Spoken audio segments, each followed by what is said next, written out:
In the heart of West Africa, something monumental is happening, something that could reshape not only Burkina Faso's future, but the entire balance of global power. The world watched in disbelief this week as Ibrahim Traoré, the young, fearless leader of Burkina Faso, officially announced a $12 billion infrastructure project backed by none other than Russia. It wasn't just another political deal. It was a declaration, a message to the West, that Africa would no longer wait for permission to rise. The announcement came in the capital city, Ouagadougou, under the blazing Sahel sun. Cameras flashed, crowds cheered, and for the first time in decades, the air carried something different, not dependency, not desperation, but power. Traoré stepped up to the podium, wearing his iconic red beret and calm determination, and said the words that sent shockwaves across continents. "We will no longer beg for our development. We will build it with those who respect us." The project, valued at an astonishing $12 billion, includes new highways connecting Burkina Faso to Mali, Niger, and Ghana, a massive railway system linking the Sahel to coastal ports, and the nation's first industrial energy corridor, powered by clean and renewable resources. But here, where it gets even more interesting, the money isn't coming from the IMF, the World Bank, or Western donors. It's coming from Russia, through a new partnership deal that bypasses Western financial systems completely. This is not just about roads or buildings. It's a silent revolution against economic colonization, a calculated strike against the same powers that once dictated Africa's development plans from boardrooms in Paris, London, and Washington. When the news broke, the Western media was stunned. Some called it a reckless alliance. Others labeled it a geopolitical risk. But for millions across Africa, this was a symbol of hope, proof that a new order was being written, led by Africans for Africans. And at the center of it all, Ibrahim Traoré, the man who refused to bow, who spoke of dignity and sovereignty when the world least expected it. Behind the scenes, this deal was months in the making. Russian engineers had quietly arrived in Burkina Faso early this year, conducting surveys across the Sahel region. The plan: to rebuild the nation's critical infrastructure, bridges, highways, and power grids, and make Burkina Faso a central trade hub in West Africa. According to sources close to the government, the Russian Development Consortium, a coalition of construction and energy firms, will provide not just financial backing, but technology transfer, equipment, and on-ground training for Burkinabe workers. The message is clear. This isn't aid, it's partnership, a collaboration rooted in respect and shared interest. As Traoré put it, "We will not sell our freedom for loans. We will build our destiny with our own hands, and with those who believe in equality among nations." It's a powerful statement, one that challenges decades of Western dominance in Africa's infrastructure sector. For years, countries across the continent relied on foreign loans that came with hidden chains, high interest rates, political influence, and loss of control. But this new deal, it cuts the cord. Experts say this agreement could change everything. By aligning with Russia, Burkina Faso gains not just funding, but a strategic ally capable of shielding it from Western sanctions and political pressure. In return, Russia secures long-term access to African trade routes, critical minerals, and influence across the Sahel. It's a move of mutual benefit and mutual defiance. Western diplomats are already on edge. Reports from Washington and Paris suggest urgent meetings have been held to assess the risks of Russian expansion in West Africa. Some even warn of new sanctions against Burkina Faso. But Traoré doesn't seem worried. In a fiery televised statement, he declared, "They used their money to keep us poor. Now, we will use our courage to make our people free." And the people of Burkina Faso are rallying behind him. Streets are painted with slogans reading, "Africa will rise," and posters of Traoré now hang beside national flags across Ouagadougou and Bobo-Dioulasso. For many, this isn't just about politics, it's personal. Decades of promises from the West led only to debt, unemployment, and decay. Now, for the first time, they see action, bulldozers on the ground, cranes lifting new bridges and plans being realized. As one local worker told a journalist, "Before we built roads for others, now we are building for ourselves." It's that spirit, that awakening, that terrifies the global powers watching from afar. Because this isn't just Burkina Faso's project.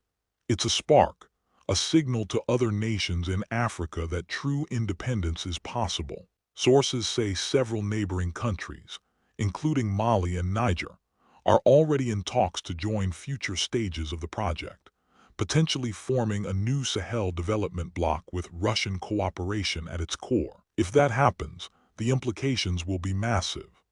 A self-sufficient, interconnected African zone powered by its own resources and infrastructure could shift trade dynamics, weaken Western influence, and create a new economic map of Africa. But as always, freedom comes with resistance. Western media outlets have begun pushing narratives questioning Traoré's leadership and warning of foreign manipulation. Some analysts claim Russia is using Africa as a pawn in its global chess game. But the young leader seems unmoved. In his words, "They said the same thing when we fought for independence. They always call it danger when Africa stands tall. And maybe, just maybe, this time, Africa won't kneel again." As the dust settled from the grand announcement, the streets of Ouagadougou were alive with chants, drums, and cries of pride. People poured out from neighborhoods, waving flags and holding placards that read Burkina Faso Libre. Burkina Faso is free. For the first time in years, there was no fear in the air, only belief. The $12 billion infrastructure deal had become more than a contract. It was a symbol. And Ibrahim Traoré knew the power of symbols. Every move he made was deliberate, every word crafted to ignite both faith and defiance in his people. Behind closed doors, though, the atmosphere was tense. Reports had reached Traoré's office that the U.S. State Department and the French Foreign Ministry had issued private warnings, calling the deal with Russia an alarming geopolitical risk. One American official allegedly said, "If Traoré continues like this, he's setting a precedent that will destabilize Western interests in all of West Africa." Exactly, Traoré thought that was the point. In a late-night strategy session with his advisors, Traoré stood over a digital map projected on the wall. His finger traced the red line connecting Ouagadougou to the Ghanaian coast, the heart of the new trade corridor. "They've built roads that lead only to their ports," he said firmly. "Now we'll build roads that lead to our future." The room nodded in silent respect. The new corridor would reduce dependency on Western-controlled shipping lanes, open up regional trade, and boost local industries. It wasn't just about asphalt and concrete. It was about economic liberation. The Russian engineers had already begun surveying routes through the eastern provinces, while construction materials were being shipped in through neighboring Togo under discreet agreements. And while the West criticized the move, the Sahel nations were inspired. Mali sent a delegation to explore a similar partnership. Niger, still facing Western pressure after expelling French forces, reached out to Traoré for collaboration. Within weeks, rumors spread that the three nations were considering forming an economic sovereignty alliance. That single idea, African nations funding each other's growth without Western intermediaries, terrified global powers more than any weapon ever could. A senior European diplomat, quoted anonymously, told Reuters, "If Burkina Faso, Mali, and Niger unite economically, it will become very hard for the West to maintain control over the region's resources." And the resources in question: gold, uranium, oil, the same raw materials that had long made Africa both rich and poor at the same time. Now Traoré was flipping the script. At a national address he declared, "The age of begging is over. We will no longer trade our dignity for development." The crowd roared. But far away in Washington and Paris, alarms were ringing. Leaked memos revealed growing anxiety in Western capitals. The U.S. Treasury reportedly began reviewing Burkina Faso's financial transactions, while France considered cutting aid packages as leverage. It was clear the empire was feeling the tremors. Still, Traoré moved forward, Construction of the Sahel Unity Highway began under full security. Armed patrols guarded work sites, ensuring no sabotage or interference. And then came the turning point. Russia announced that as part of the deal, they would assist Burkina Faso in launching a satellite communication system, a small but crucial step toward digital independence. That news sent shockwaves across the continent. It wasn't just about physical infrastructure anymore. It was about technological sovereignty. African leaders began to whisper, if Burkina Faso can do it, why can't we? But while optimism soared, so did Western backlash.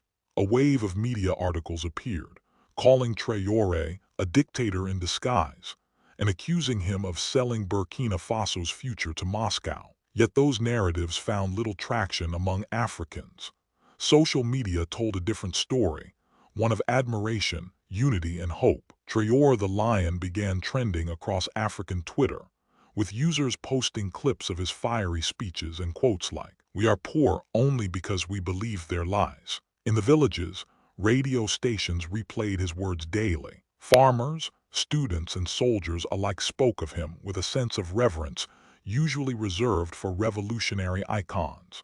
And the more the West pushed back, the stronger Traoré's support became. Still, the young leader knew the stakes. He wasn't naive. At a confidential cabinet meeting, he told his ministers, "They will not forgive us for dreaming of freedom, but they can no longer stop us." That night he stayed up alone in his office, overlooking the Capitol lights. On his desk lay two letters, one from the World Bank, offering emergency financial support if Burkina Faso reconsidered its alliance with Russia.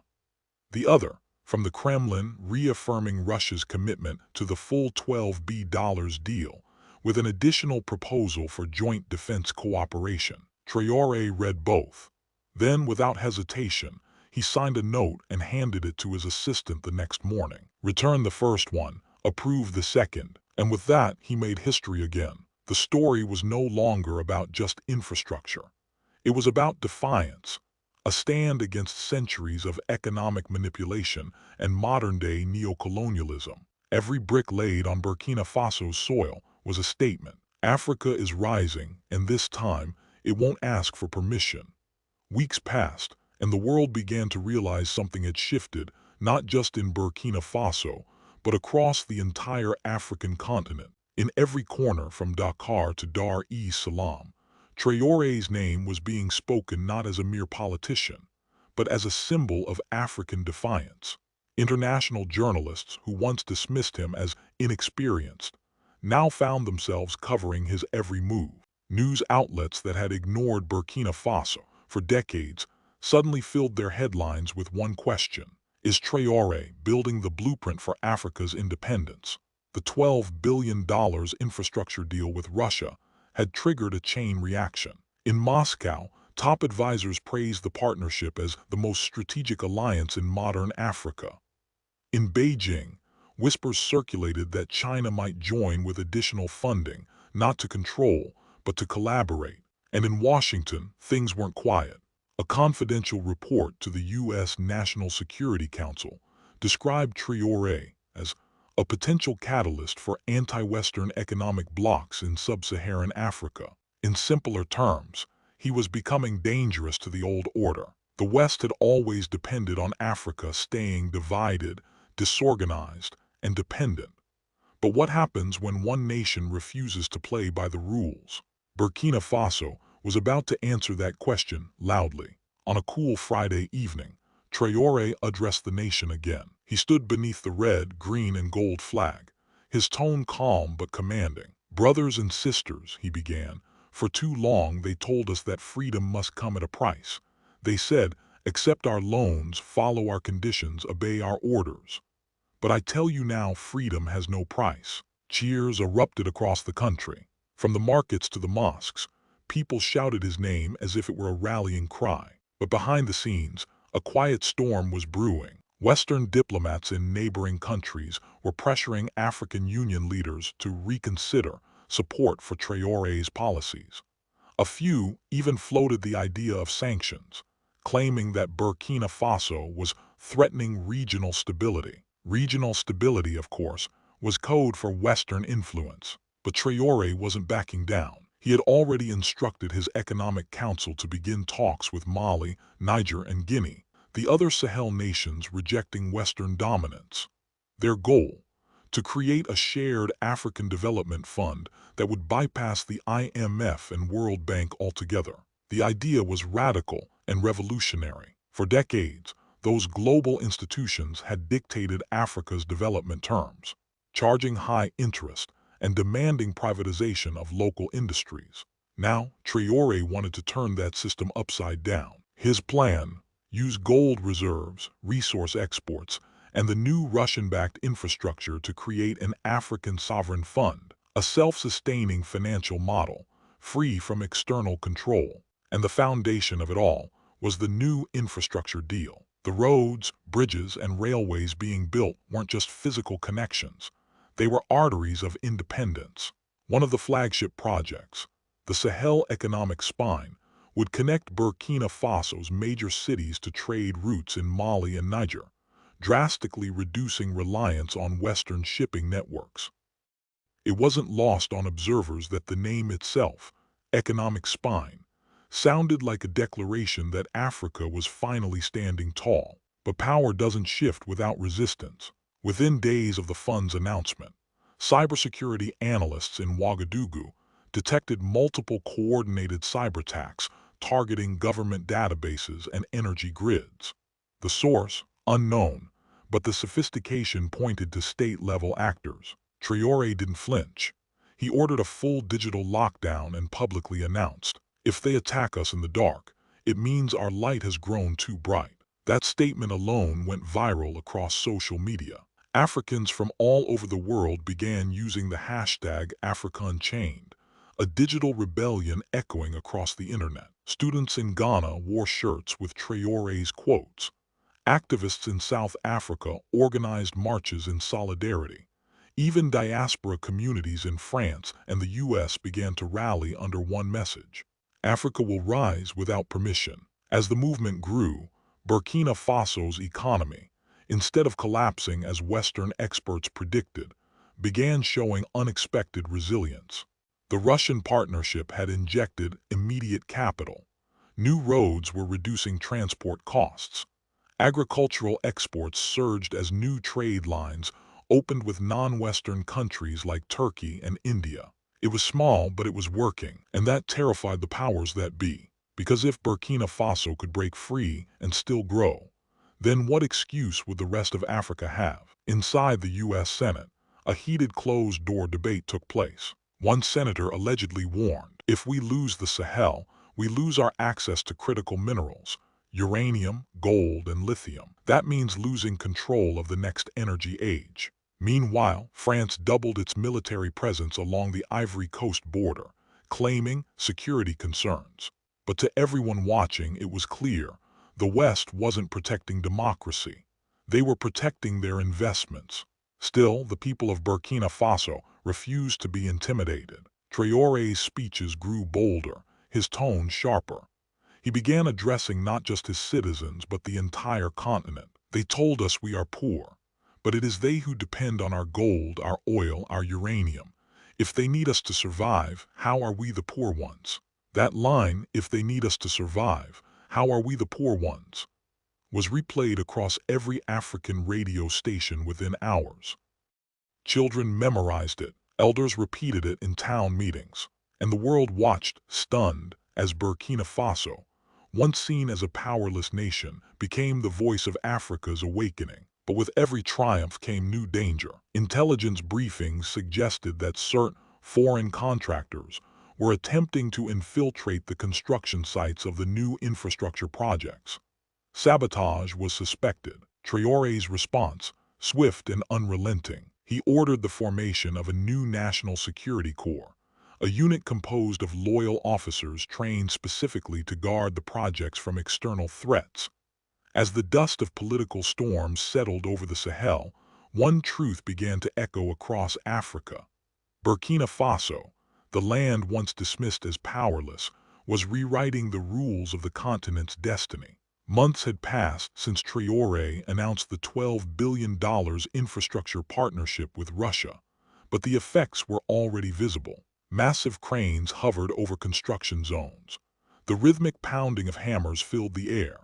Roads that were once just dirt trails were transforming into modern highways connecting cities, markets, and people. But beyond the sound of progress, there was something deeper happening, a psychological revolution. For the first time in decades, Africans were beginning to believe that development didn't have to come with conditions or colonizers, that they could build without begging, that independence wasn't just a flag or anthem, it was an economy built by their own hands. And leading that belief was Ibrahim Traoré, the man who had turned defiance into a development model. In a major public broadcast, he appeared on screen, his uniform sharp, his voice steady, and his words deliberate. "Brothers and sisters," he began, "they say we are too small to dream this big. They say we cannot build without them. But I say, look around you, we are already building.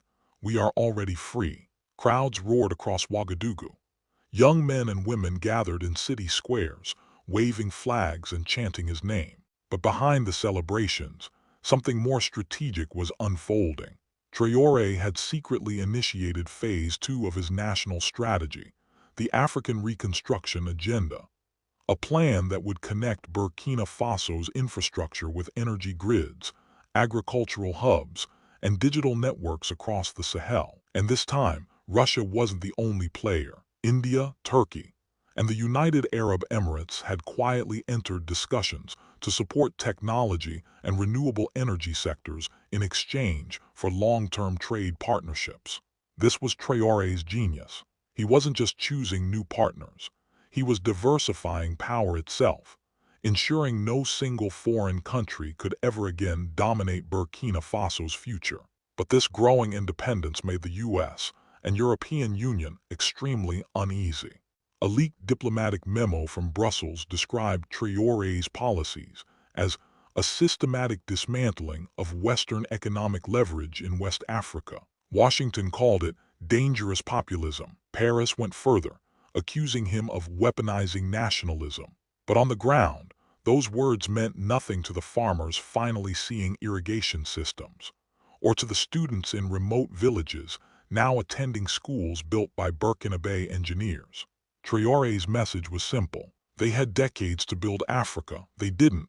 Now we will. Still, as the nation's ambitions grew, so did the risks. Western intelligence agencies intensified their focus on Burkina Faso.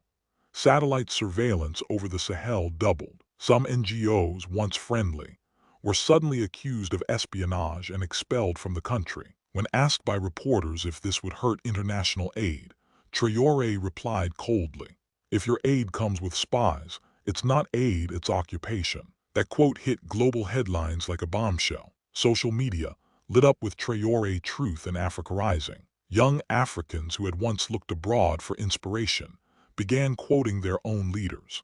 But Traoré knew the next battle wasn't just about pride. It was about sustainability. He had ordered the creation of a national innovation authority dedicated to developing homegrown technology, from agriculture drones to digital payment systems, designed by Africans for Africans. The West laughed, but 6 months later, Burkina Faso unveiled the Sankara grid, a solar-powered data and energy hub developed entirely by local engineers. That single project reduced the nation's energy dependency by 25% in just 1 year. Meanwhile, the infrastructure deal with Russia entered its most ambitious phase. The construction of a Trans-Sahel rail corridor linking Burkina Faso's capital to Mali's gold mines and Niger's agricultural centers. The project promised to revolutionize regional trade and cut transportation costs by nearly half. And suddenly, something happened that no one saw coming, even Traoré himself. Other African leaders began calling. Mali's junta requested coordination on border development. Niger proposed a joint defense and infrastructure council. Even faraway countries like Chad and Guinea expressed interest in joining a Sahel Economic Union. It wasn't just about alliances anymore. It was about a movement. Burkina Faso had become the nucleus of a new African awakening. When Traoré visited Moscow again for a follow-up meeting with Russian officials, he was greeted not as a dependent partner, but as an equal. A Russian diplomat reportedly said, "Your courage has changed how the world looks at Africa. You didn't ask for power, you earned it." Traoré smiled and replied, "Africa's power was never gone, it was only stolen.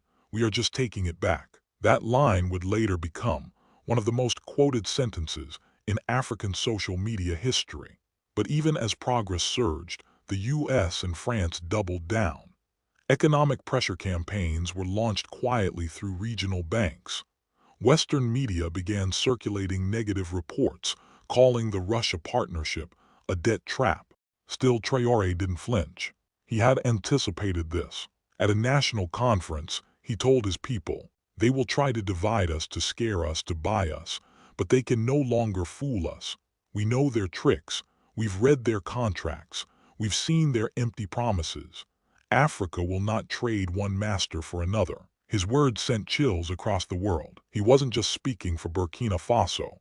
He was speaking for an entire generation tired of dependence. Even African diaspora leaders in Europe and the US began forming pro-independence advocacy groups, calling for economic unity and investment back home. Traoré's movement had crossed borders. It had become an idea, and ideas once born can't be killed. Back in Ouagadougou, as the first phase of the Russian-supported megaproject neared completion, the nation held a massive public event to celebrate. Over 100,000 people gathered in Freedom Square, waving flags, singing revolutionary songs, and chanting the name of their leader. When Traoré stepped onto the stage, the crowd fell silent. He looked over the sea of faces, the old, the young, the hopeful. He raised his hand and said, "My brothers and sisters, they told us Africa's dream was impossible. But tonight, I say to the world, look at us now. We are building that dream with our own hands." The square erupted in cheers. Fireworks illuminated the night sky. But as the celebration continued, somewhere in a quiet Washington office, a report was finalized. Burkina Faso's trajectory under Traoré represents a direct ideological and economic challenge to Western dominance in Africa. The global power balance had shifted, even if the world didn't yet realize it. And as the African drums echoed through the streets of Ouagadougou, one thing became crystal clear. This was only the beginning, because Traoré's vision wasn't just to rebuild Burkina Faso, it was to awaken a continent. And now Africa was finally awake. If you made it this far, it means you believe in this story, in Africa's story. And if you want to keep following these historic moments, the truth the mainstream won't show you, then don't forget to like, share, and subscribe. Because this isn't just news anymore. It's the rise of a new Africa.